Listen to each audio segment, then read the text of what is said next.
Right గురుస్వామి గారు చాలా defend చేసుకోలేక చేస్తా ఉన్నారు, నాకు అర్థమైంది. రైట్, నేను ఒకసారి రామారావు గారి దగ్గరికి వెళ్తా, బొట్ల రామారావు గారి దగ్గరికి. రామారావు గారు, ఈ బడ్జెట్ పైన మీ ఒపీనియన్. నమస్తే అండి. ఈ బడ్జెట్ లో తెలుగు రాష్ట్రాలకైతే మాత్రం ఘోరమైనటువంటి అన్యాయం జరిగిందండి. గురుస్వామి గారు మాట్లాడేది ఎట్లా ఉందంటే, జగన్మోహన్ రెడ్డి గారి కంటే ఎక్కువ వచ్చింది కదా, మళ్ళా పోయిన కంటే ఇప్పుడు తక్కువ వచ్చింది, ఇట్లా మాట్లాడుతూ ఉన్నారు.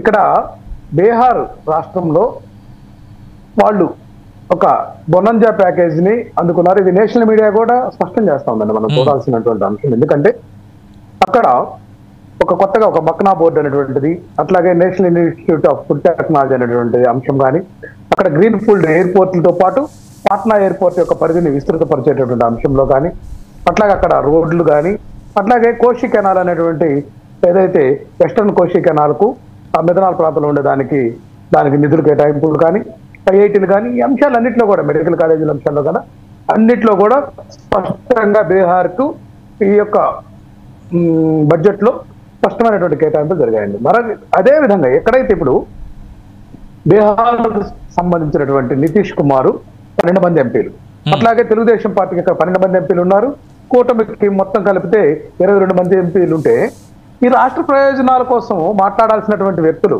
ఈ రోజు చంద్రబాబు నాయుడు గారు కూడా మేము బడ్జెట్ ను స్వాగతిస్తున్నాం, ఏమి రాకపోయినా స్వాగతిస్తున్నాం, ఎక్కడ వీళ్ళు సరెండర్ అవుతున్నారు? ఈ రాష్ట్ర ప్రయోజనాలు తాకట్టు పట్టి తమ యొక్క వ్యక్తిగత ప్రయోజనాల కోసం, తమ కేసులు లేకపోతే తమ యొక్క సంబంధించినటువంటి అంశాలకు సంబంధించినటువంటి ఇంటర్నల్ ఏదైతే డీల్స్ ఉన్నాయో వాటికి ప్రాధాన్యత ఇస్తున్నారు తప్ప ఇక్కడ రాష్ట్ర ప్రయోజనాల కోసం వీళ్ళు ఎక్కడా కూడా మాట్లాడలేదు. ఏదైతే మహిళలు, పేదలు, రైతులకు ఇది మంచి బడ్జెట్ అని చెప్పి కితాబు ఇచ్చినటువంటి చంద్రబాబు నాయుడు గారు ఎందుకు బీహార్ తో పాటు సమానంగా మా రాష్ట్రానికి ఇవ్వట్లేదు? ఇది విభజన రాష్ట్రం అండి, ఇది రాష్ట్రం నుంచి తెలంగాణ విడిపోయిందని ప్రచారమే కానీ ఈ రాష్ట్రాన్ని ఖచ్చితంగా కొత్త రాష్ట్రం ఏర్పడింది ఆంధ్రప్రదేశ్. ఎందుకంటే ఈ రాష్ట్రానికి రాజధాని లేనటువంటి అంశంలో అట్లాగే రాజధానికి కేటాయించలేదు. ఏదైతే స్టీల్ ప్లాంట్ కానీ పోలవరం ప్రాజెక్ట్ అంశం కూడా తీసుకుంటే దాన్ని బహుళార్థక సాధక ప్రాజెక్టు అసలు కేంద్ర ప్రభుత్వం టేకప్ చేసి నిర్మిస్తానంటే నేను కాంట్రాక్ట్ పనుల కోసం చంద్రబాబు నాయుడు గారు మన్నెత్తి మీద తీసుకొచ్చి ఈరోజు దాన్ని కుదింపు చేశారు. దాని యొక్క హైట్ ను ఎంత కుదింపు చేశారు అనేది కూడా మనం గమనించాల్సినటువంటి ఆవశ్యకత ఉంది. 45.72 అడుగుల నుంచి ఈరోజు 45.15కు కుదించి దాన్ని బ్యారేజ్ గా చేస్తున్నటువంటి అంశం కూడా ఇది దుర్మార్గం అన్నమాట. ఇది రాష్ట్ర ప్రయోజనాలకు విఘాతం కలిగించేటటువంటి బడ్జెట్. ఏదైతే వీళ్ళు చెప్తా ఉన్నారు 12 లక్షల వరకు ట్యాక్స్ మినహాయింపు మిడిల్ క్లాస్, ఇది భారతదేశం అంతా వర్తించేది. ఆంధ్రప్రదేశ్ కు ఏమొచ్చింది?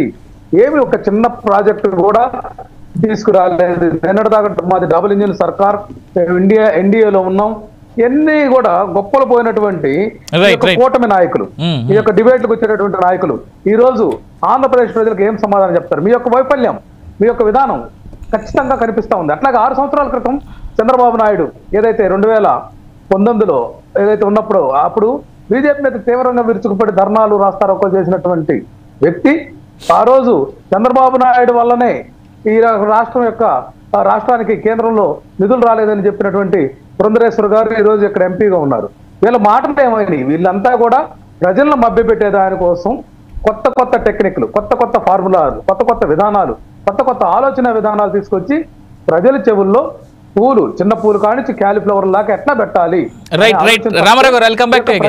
ఏమాత్రం నిబద్ధత లేదండి. Right, welcome back to Saida గారు. ఇవాళ బడ్జెట్ మీద మీ కాంగ్రెస్